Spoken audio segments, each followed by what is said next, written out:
Mirando el pulmón por dentro. ¿Alguna vez te has preguntado, qué tenemos dentro de nuestros pulmones? ¿Te has preguntado, cómo es que el aire que respiramos llega a nuestros pulmones? Para poder observar nuestros pulmones, tenemos que utilizar un aparato llamado broncoscopio, el cual nos servirá para observar desde la entrada de nuestra nariz hasta nuestros pulmones y todo lo que se encuentra ahí. Primero, antes que nada, te mostraremos las partes del broncoscopio y su funcionamiento. El broncoscopio cuenta con dos partes esenciales: un mango y un tubo de inserción. A su vez, el mango está conformado por otros componentes. Visor, el cual contiene un anillo, con el cual es posible ajustar la nitidez de la imagen. En algunos casos, en su lugar se encuentra una cámara, que se conecta a una pantalla de video que facilita la manipulación de las imágenes que se obtienen. Palanca de control, que permite el movimiento de la punta del instrumento, para acceder a diferentes regiones de los pulmones. Además, este cuenta con un canal de aspiración y un test de fugas. El tubo de inserción es la parte que se introduce en el paciente. Este es un tubo flexible con una longitud de aproximadamente 50 centímetros y un diámetro de 5 milímetros. A lo largo de él, se extiende fibra óptica, que se encarga de transmitir la luz hasta la punta del instrumento, proporcionando un excelente campo de visión.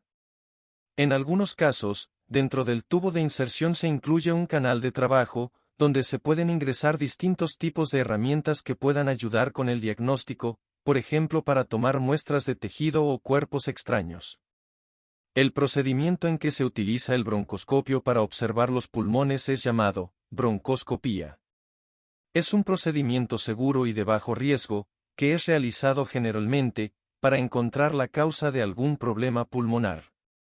Se lleva a cabo por un médico especialista, y en la mayoría de los casos, no requiere un ingreso hospitalario, ya que es posible realizarlo con anestesia general. La broncoscopía no permite ver directamente el tejido pulmonar, pero permite acceder a las primeras divisiones de los bronquios, donde aunque la visualización no determine inmediatamente un diagnóstico, siempre es útil para acotar posibilidades, y en caso de que sea necesario, determinar el área de donde se tomará la muestra. Consiste básicamente en insertar el instrumento por la boca o nariz del paciente, descender por la tráquea y bronquios principales hasta llegar a los pulmones, para así observar de manera sistemática y cuidadosa los dos árboles bronquiales, para determinar si existe alguna anormalidad o incluso, tomar muestras de tejido para posteriormente examinar ante el microscopio. Para tener unos pulmones y unos bronquios sanos, es importante evitar contagio de virus o bacterias y no consumir cigarrillo.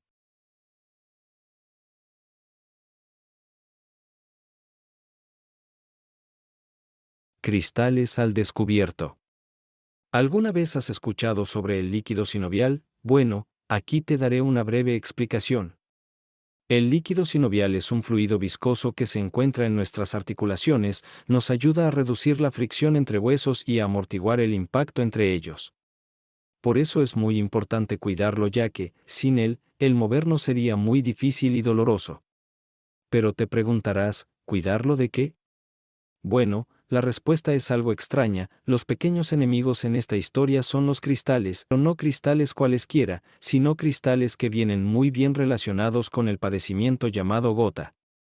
Más del 90% de la gente con este malestar presenta cristales de urato monosódico en articulaciones y por lo tanto en el líquido sinovial. ¿Y cómo sabemos si tenemos estos cristales con nosotros?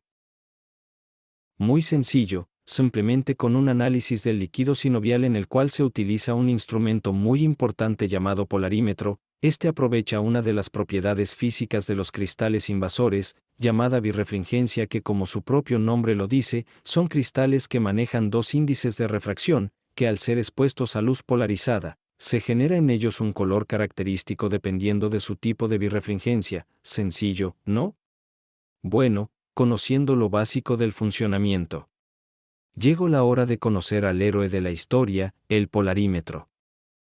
El polarímetro está compuesto de 6 partes: una fuente de luz blanca, un lente polarizador, un portamuestra, otro polarizador al cual llamaremos analizador, un lente simple y un motor con engranajes, el cual hará rotar el analizador.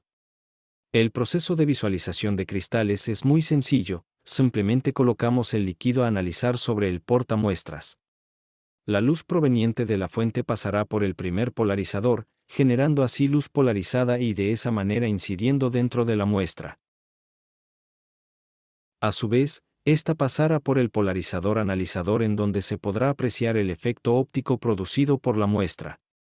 La distinción de cristales se observa de mejor manera haciendo girar el polarizador analizador, es por eso que está conectado a un motor con engranaje. Es la magia de la luz polarizada. Y te preguntarás, ¿cómo uso el polarímetro? El cómo usarlo es sencillo, únicamente tienes que colocar el polarímetro de forma vertical. Como observador, puedes usar tu teléfono celular como fuente de luz y después colocar la mirada sobre el lente de salida. Prepárate para ver a esos cristales brillar, el fenómeno óptico pasará frente a tus ojos. Con la mirada puesta ya sobre el lente y el polarizador analizador girando, inmediatamente notarás el cambio de color de los cristales.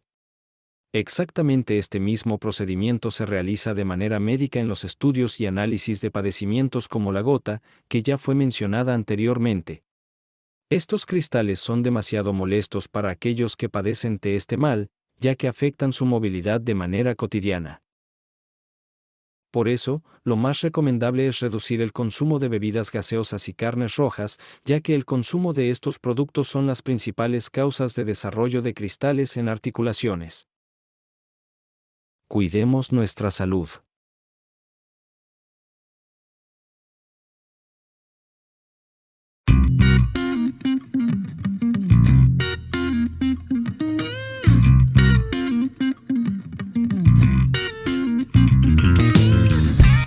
Existen fenómenos naturales bellísimos como atardeceres, criaturas adorables que podemos reconocer como amigos, y también criaturas o manifestaciones terribles como desastres caóticos o seres capaces de atentar contra toda la vida existente, dándonos a conocer las diferentes caras de nuestro planeta. Una de las caras que se ha estudiado con mucho entusiasmo ha sido la de las cosas u organismos tan pequeños que son invisibles a la vista de cualquier ser vivo, dando origen a la microscopía. Los instrumentos usados para ella son los microscopios, que su significado viene de los conceptos griegos micros, que significa pequeño, y scopio, que significa mirar u observar, dando a entender que se otorga la capacidad o posibilidad de observar lo pequeño. La historia del origen del microscopio está llena de contradicciones, testimonios de dudosa credibilidad y vacíos documentales, pero una de las afirmaciones más creíbles al respecto es que el holandés Zacharias Jensen inventó el primer sistema reconocido como microscopio compuesto. Habiendo desarrollado el oficio de fabricante de lentes y siendo un adolescente, envió una carta al diplomático y médico del rey de Francia, William Borel, a principios de la década de 1590. Y desde entonces se siguió desarrollando con más precisión y nuevas tecnologías el invento, logrando desarrollar investigaciones como acerca de la circulación sanguínea, tejidos vivos, poder observar organismos y bacterias, originando la bacteriología. La percepción de los objetos y sus tamaños se basa en la forma en que nuestros ojos captan la luz que se refleja en ellos. Los rayos de luz que entran en nuestros ojos nos permiten percibir el tamaño del objeto en función del ángulo que se forma entre los rayos de luz que llegan desde la parte superior e inferior del objeto. De esta forma, nuestro cerebro interpreta la información visual y nos permite tener una idea precisa del tamaño del objeto que estamos observando. Nuestra percepción del tamaño de un objeto también está influenciada por otros factores, como la distancia a la que se encuentra. De hecho, el ángulo formado entre los rayos de luz que llegan a nuestros ojos cambia con la distancia. Cuanto más lejos está el objeto, menor es el ángulo formado entre los rayos de luz y por lo tanto, percibimos el objeto como más pequeño. Por el contrario, cuanto más cerca está el objeto, mayor es el ángulo y lo percibimos como más grande. Al colocar un magnificador óptico, como una lente convexa, entre el objeto y el observador, la luz que proviene del objeto se refracta y se curva al pasar a través de la lente. Como resultado, el ángulo de los rayos aumenta, lo que produce un efecto de aumento de la imagen. Esto hace que el objeto parezca más grande y cercano de lo que realmente está. Utilizando este principio, podemos utilizar un láser como fuente de luz para iluminar una gota de agua que contiene microorganismos, en donde la gota de agua hará la función de la lente magnificadora. De esta manera, podemos amplificar la imagen de los microorganismos que se encuentran en la gota y verlos con mayor claridad.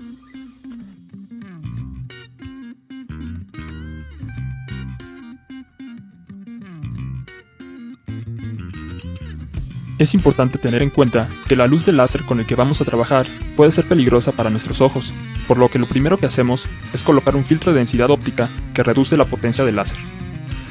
Luego, montamos un soporte compuesto por 2 micrómetros de desplazamiento que nos permiten mover la muestra en los ejes X y Y para poder analizarla ampliamente. Por último, colocamos en el soporte la jeringa que contiene la muestra que queremos estudiar. En el sistema se analizaron muestras tales como saliva, sal con agua de la llave, agua de pájaros, entre otros. Para las pruebas utilizamos un láser de luz roja.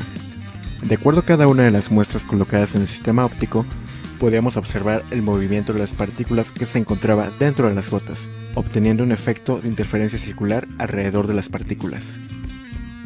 Al haber obtenido un movimiento suspendido en el agua por parte de las partículas, nos entró la curiosidad por detectar el movimiento de microorganismos.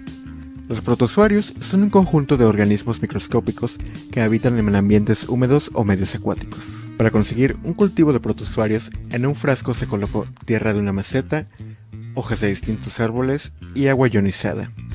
Para estas pruebas, también se utilizó un láser de luz verde. Al examinar la muestra del cultivo en el sistema óptico, se observó un movimiento independiente de las partículas, dándonos a entender que además de las partículas estáticas, había microorganismos vivos.